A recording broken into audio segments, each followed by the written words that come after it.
Evening student. आज हम next topic discuss करेंगे इलास्टिसिटी का। तो कल हमने डिस्कस किया था स्ट्रेन, ठीक है ना। स्ट्रेन क्या होता है? रेशियो होता है change of configuration to the original configuration का। आज हम डिस्कस करेंगे स्ट्रेस। आज हम डिस्कस करेंगे स्ट्रेस। ध्यान रखिए, स्ट्रेन होगा तो स्ट्रेस होगा। जब किसी बॉडी में फोर्स लगाते हैं तो बॉडी डिफॉर्म्ड हो जाती है, खिंच जाती है, और फिर उस डिफॉर्मिंग फोर्स को रिमूव करने के बाद बॉडी अपने ओरिजिनल पोजीशन में आती है। जिस फोर्स के कारण बॉडी अपने ओरिजिनल पोजीशन में आती है उस फोर्स को रीस्टोरिंग फोर्स कहते हैं। तो दो टाइप के फोर्स का नाम आपने सुना है, एक डिफॉर्मिंग फोर्स, दूसरा आज सुनेंगे रीस्टोरिंग फोर्स। तो डिफॉर्मिंग फोर्स ये है जब बॉडी को खींचते हैं और बॉडी खिंच जाती है और बॉडी अपना एक फोर्स इंटरनल अंदर की ओर लगाती है, इंटरनल रीस्टोरिंग फोर्स कहते हैं उसे। तो ये वाला यदि फोर्स छोड़ दें तो बॉडी क्या होगी? अपने ओरिजिनल पोजीशन में आएगी। तो वहां पे भी एक फोर्स लगता है। तो डेफिनेशन शुरू करते हैं स्ट्रेस की। द इंटरनल, डेफिनेशन लिखेंगे, the internal restoring force, restoring force acting, internal restoring force acting per unit area, per unit area of cross section, area of cross section of a deformed body, deformed body, per unit area of cross section of a deformed body। deformed मतलब खिंची हुई, deformed body मतलब खिंची हुई body. जब body खिंच जाती है तो उसमें एक इंटरनल रिस्टोरिंग फोर्स लगता है अंदर की ओर। The internal restoring force acting per unit area of a cross section of a body, of a deformed body, is called stress, is called stress। Clear है? The internal restoring force acting per unit area of cross section of a deformed body is called stress। ठीक है। तो stress equal to क्या formula बनेगा? Stress equal to restoring force, restoring force divided by cross sectional area, cross sectional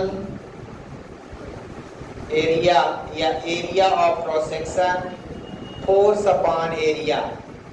तो stress का formula क्या बन जाएगा? Force upon area, force upon area. और किसका फार्मूला होता है? ये प्रेशर के बराबर होता है। प्रेशर भी होता है force upon area. But what is the difference between stress and pressure?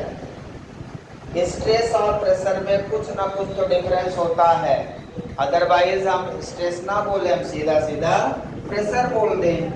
तो ऐसा नहीं है कि दोनों में डिफरेंस नहीं है, दोनों में डिफरेंस है।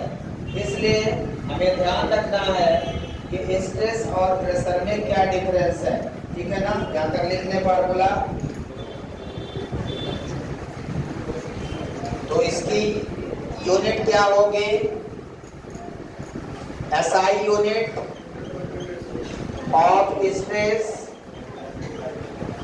ध्यान से देखिए, फोर्स की एसआई यूनिट न्यूटन, एरिया की मीटर स्क्वायर, न्यूटन पर मीटर स्क्वायर, इसकी एसआई यूनिट हो जाएगी। सीजीएस यूनिट क्या होगी?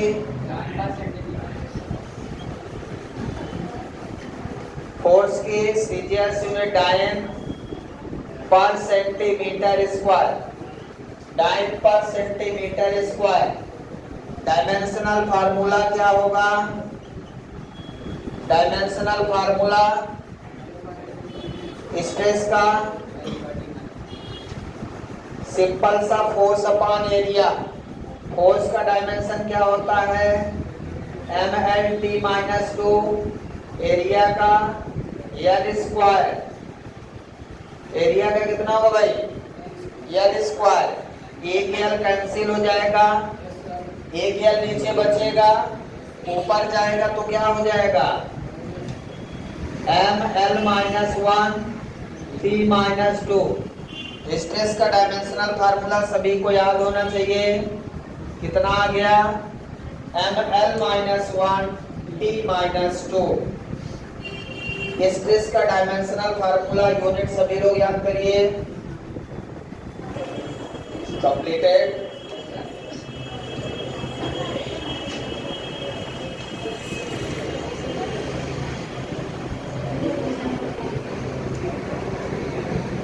स्ट्रेस और प्रेशर में क्या डिफरेंस है? Stress is the internal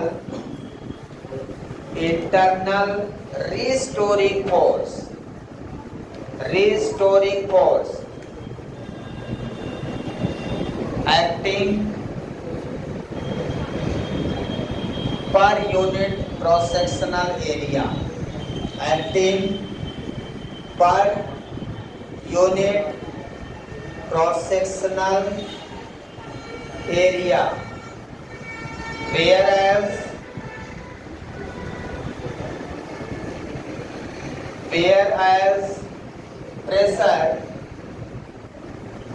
pressure क्या है? is the external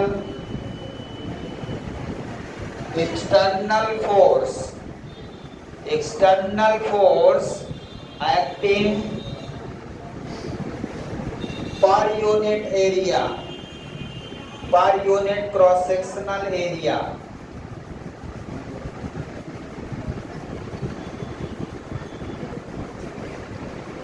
What is difference? Stress is the internal restoring force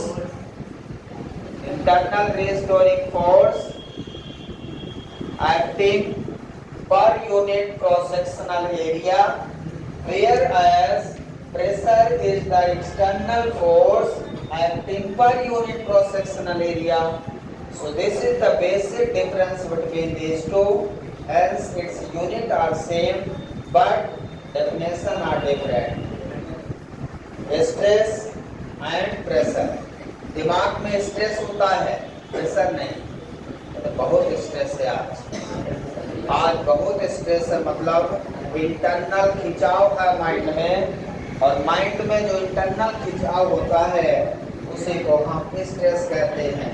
तो आंतरिक खिंचाव, अपने आप सर में दर्द हो जाता है, कहते हैं स्ट्रेस है मतलब सर में दर्द है। तो वही सर में जो दर्द होता है वो इंटरनल खिंचाव के कारण होता है। टेंशन मतलब तनाव, ठीक है, वो टेंशन होता है। चलिए यहाँ तक कंप्लीटेड। लिख लिया ये पॉइंट? सबने लिख लिया? तो बैठा है, देखो जल्दी। अब इसके बाद देखिए टाइप ऑफ स्ट्रेस, हेडिंग लगाएंगे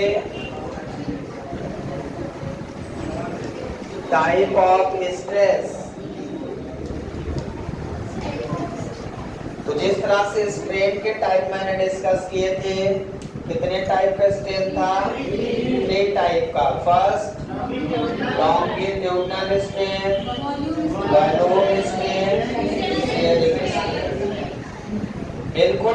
तरह से ये भी 3 टाइप का है। पहला है longitudinal stress, longitudinal stress. Second है वायलोप की जगह नॉर्मल हो जाएगा, नॉर्मल स्ट्रेस। और थर्ड है शेयरिंग स्ट्रेस। तो केवल एक नाम चेंज हुआ है, वायलोप की जगह नॉर्मल स्ट्रेस हो गया, बाकी लॉन्गिट्यूडनल और शेयरिंग सेम है। ठीक है ना? तो बिल्कुल जिस तरह से आपने स्ट्रेन पढ़ा था सिमिलर स्ट्रेस भी है, बस वायलोप स्ट्रेन की जगह पे नॉर्मल स्ट्रेस हो गया है। ठीक है, आइए 1 बाय 1 इनकी स्टडी करें। तो सबसे पहले फर्स्ट हेडिंग लगाएंगे normal stress, sorry longitudinal stress, longitudinal stress.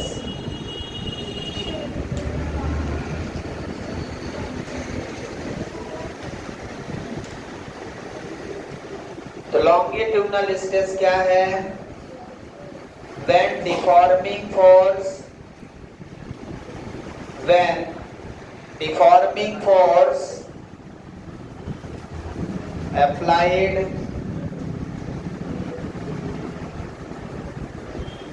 on a body,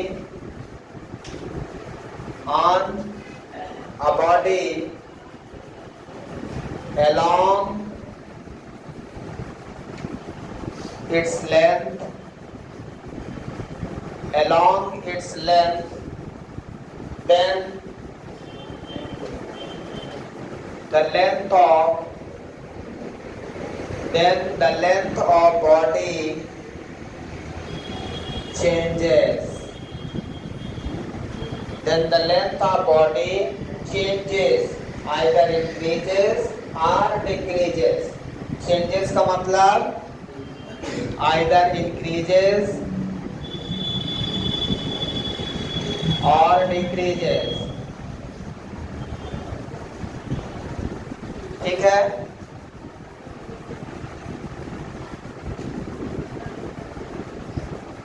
The stress developed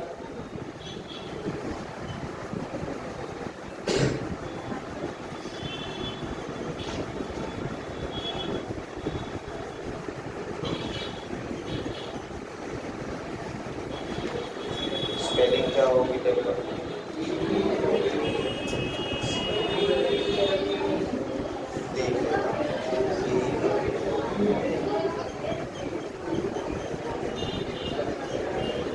The stress developed in the body is called stress developed in the body is called longitudinal stress, longitudinal stress। These are 2 types। ये longitudinal stress भी 2 प्रकार का है। These are 2 type। Number first है tensile stress और number second है compressive stress। So these are 2 types of stress developed in the longitudinal stress। changes length or changes का मतलब either increases or decreases। तो यदि लेंथ इंक्रीज होती है तो उसे हम टेंसाइल स्ट्रेस कहते हैं, और यदि लेंथ डिक्रीज होती है तो उसे हम कंप्रेसिव स्ट्रेस कहते हैं। मतलब इंक्रीज और डिक्रीज के हिसाब से लॉन्गिट्यूडनल स्ट्रेस 2 टाइप का हो जाता है। तो मैंने क्या लिखा है? when deforming force applied on the body along its length, then the length of body changes. तो यदि हम किसी बॉडी में फोर्स लगाते हैं तो उसकी लेंथ चेंज होगी। चेंज का मतलब या तो बढ़ जाएगी या तो घट जाएगी। इसको खींचेंगे तो बढ़ जाएगी, इसको दबा देंगे तो घट जाएगी। जब बढ़ जाएगी तो इस प्रकार के स्ट्रेस को टेंसाइल स्ट्रेस कहेंगे, और जब घट जाएगी तो उसे फिर हम कंप्रेसिव स्ट्रेस कहेंगे। ये 2 टाइप का है। इसमें फर्स्ट लिखेंगे टेंसाइल स्ट्रेस। क्या लिखेंगे? Tensile stress. तो डेफिनेशन बिल्कुल यही रहेगी।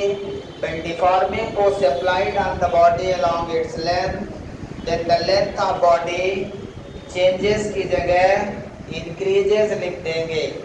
क्या लिख देंगे?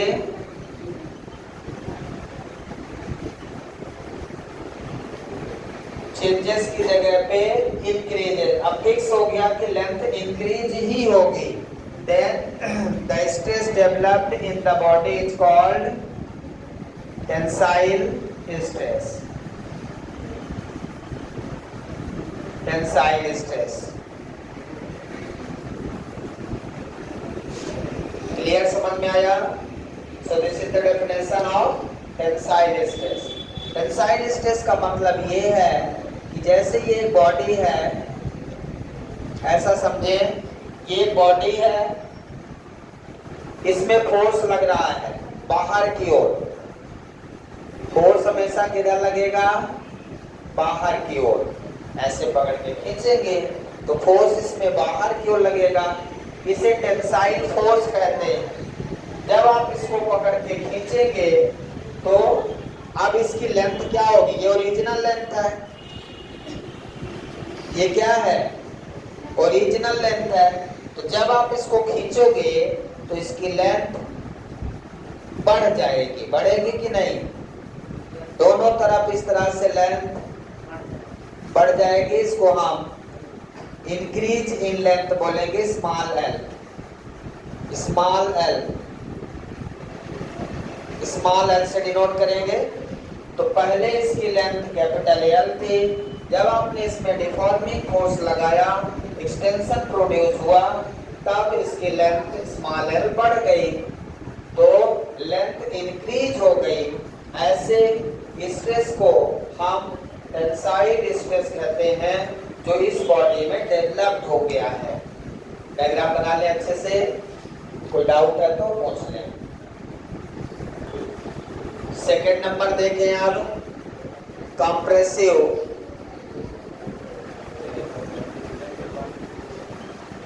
Compressive stress. कंप्रेस का मतलब है घट जाना, लेंथ डिक्रीज हो जाना। तो when deforming force applied on the body along its length, then the length of body decreases. Decreases लिखेंगे, और stress develop in the body is called compressive stress. और इसमें अब क्या करेंगे? फोर्स खींचने की बजाय फोर्स अंदर की ओर लगाएंगे। जब इसको दबाएंगे तभी ये कंप्रेस्ड होगा, तभी इसकी लेंथ क्या होगी? डिक्रीज होगी। यदि खींचेंगे तो लेंथ बढ़ेगी और दबा देंगे तो लेंथ घटेगी।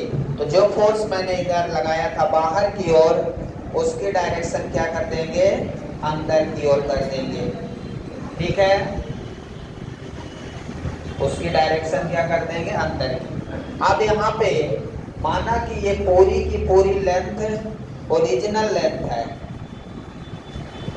ध्यान से देखिए, ये पूरी लेंथ ओरिजिनल है। जब मैंने इसको दबाया तो ये इतना दब गया, मतलब इतनी लेंथ इसकी घट गई। इधर से दबा दिया तो ये चेंज इन लेंथ हो गई, ये इतना दब गया। दोनों तरफ से ये कंप्रेस्ड हो गया। जो लेंथ पहले ओरिजिनल थी इतनी, इसको इधर दोनों तरफ से दबा दिया तो ये लेंथ यहाँ से खींच के यहाँ पहुँच गई, और ये यहाँ से यहाँ पहुँच गई।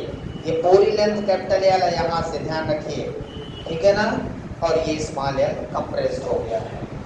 तो जब अंदर की ओर फोर्स लगाएंगे तो इस तरह से आपको कंप्रेसिव स्ट्रेस डेवलप हो जाएगा इस बॉडी में। क्लियर है? बनाइए इसको। नेक्स्ट है, सेकंड नंबर है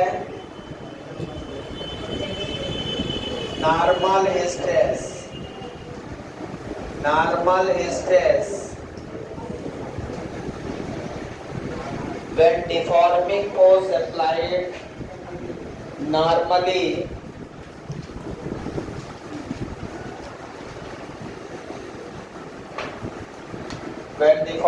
force applied normally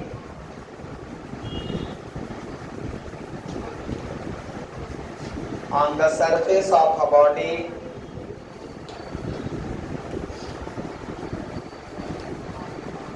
on the surface of a body, then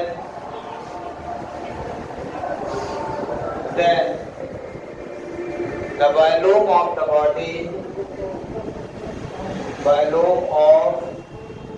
the body, changes.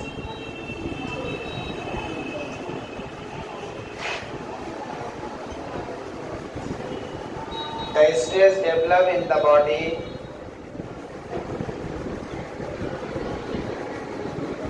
is called normal stress.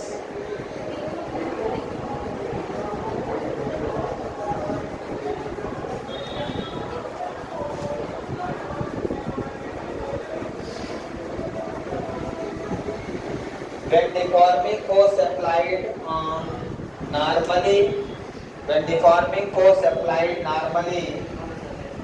normally on the surface of a body, then the volume of the body changes. ठीक है ना? Volume of the body changes. The stress developed in the body is called normal stress. यदि किसी body में उस body का normal मतलब perpendicular force लगाते हैं तो उस बॉडी में एक स्ट्रेस डेवलप हो जाता है और उस बॉडी का वॉल्यूम चेंज हो जाता है। जैसे एक वॉल्यूम ले लें और उसको चारों तरफ से दबा दें। एक स्फेरिकल बॉडी ले लें, उसको चारों तरफ से दबा दें, तो क्या होगा? उसका वॉल्यूम चेंज हो जाएगा। या एक ही तरफ से दबाएंगे तब भी, दूसरी तरफ नहीं दबेगा, तो एक तरफ दबेगा तो उसका वॉल्यूम डिक्रीज होगा। ठीक है ना? क्लियर है? समझ में आ गया? So this is the normal stress. Normal stress का मतलब वॉल्यूम चेंज होगा। ऐसे मैंने वॉल्यूम स्ट्रेन बताया था, तो वॉल्यूम स्ट्रेन में क्या होता है? उसमें भी वॉल्यूम चेंज होता है। ओरिजिनल वॉल्यूम और चेंज इन वॉल्यूम का रेशियो मतलब वॉल्यूम स्ट्रेन होता है। ठीक है ना? अब यहाँ पे तीसरा है हमारा sharing stress. Sharing stress when deforming force applied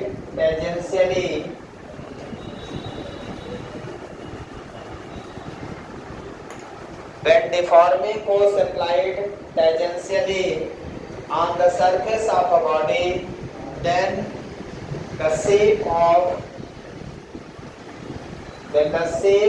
the body changes. Sharing में क्या चेंज होता है? शेप चेंज होता है। तो स्ट्रेन में भी शेप चेंज होता था, volume remains constant. Volume change नहीं होता, केवल शेप चेंज होता है। और नॉर्मल में वॉल्यूम चेंज होगा, शेप चेंज नहीं होगा। The stress develop in the body is called sharing stress. Sharing stress definition लिखे पूरा complete. So this is the complete type of stress and its definition.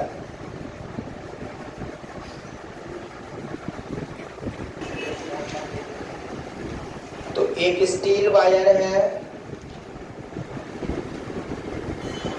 Steel wire है जिसका diameter, पहले wire का diameter 0.1 mm दिया है, ठीक है। तो डायमीटर गिवन है, इसकी रेडियस, इसको मीटर में कन्वर्ट कर लीजिए, 0.1 इंटू 10⁻³ मीटर, मीटर में कन्वर्ट हो गया। तो इसकी रेडियस कन्वर्ट कर लीजिए, रेडियस कितना होगा, डायमीटर का हाफ होता है, डायमीटर का हाफ रेडियस होता है, तो यहाँ पे हाफ कर देंगे तो 0.05 इंटू 10⁻³ मीटर, ठीक है। 0.1 ऑलरेडी है। दूसरा टाइप वायर है, सेकेंड वायर, ये फर्स्ट स्टील वायर है, ये सेकेंड स्टील वायर है।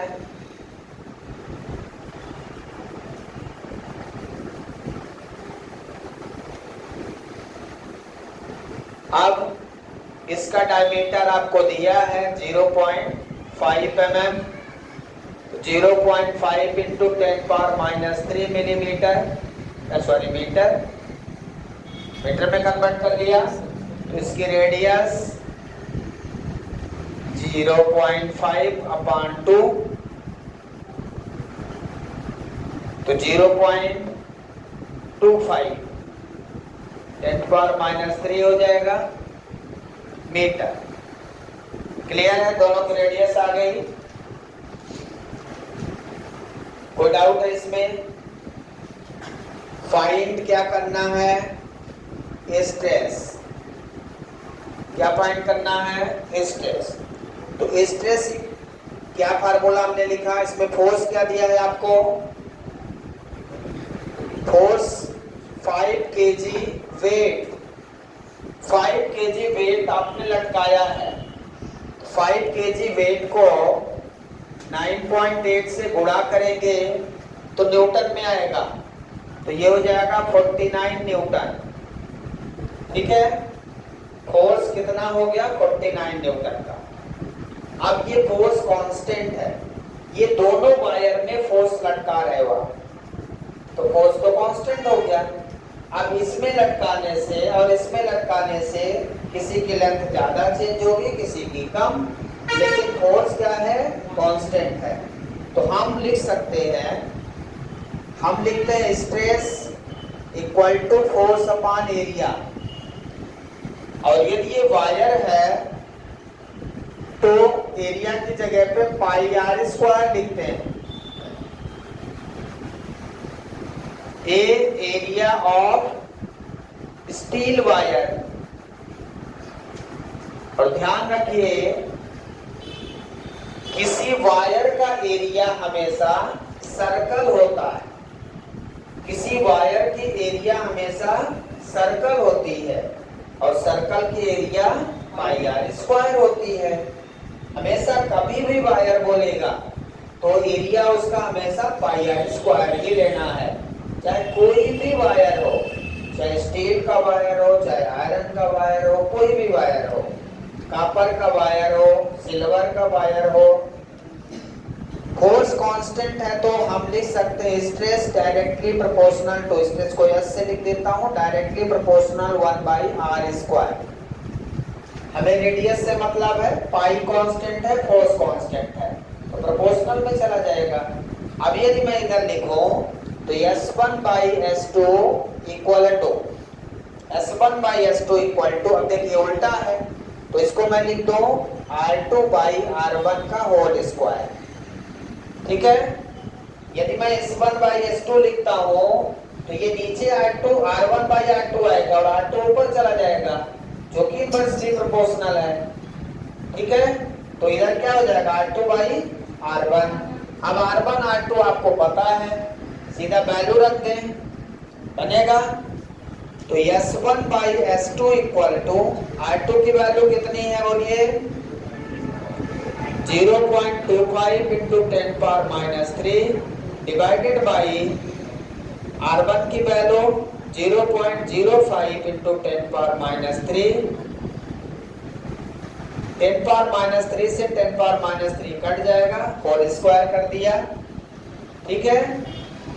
अब S1 by S2 equal to, ये कितना बचेगा, यहाँ 2 डिजिट बाद डेसिमल है, यहाँ भी 2 डिजिट, तो डेसिमल खत्म हो गया, तो कितना आ जाएगा, 5 5 जा, तो 5 का स्क्वायर, तो S1 by S2 equal to 25 by 1, तो S1 ratio S2 equal to 25 ratio 1, ये हो गया आपका आंसर। क्लियर है, पूरा अच्छे से लिख लीजिए, स्क्रीनशॉट ले लीजिए।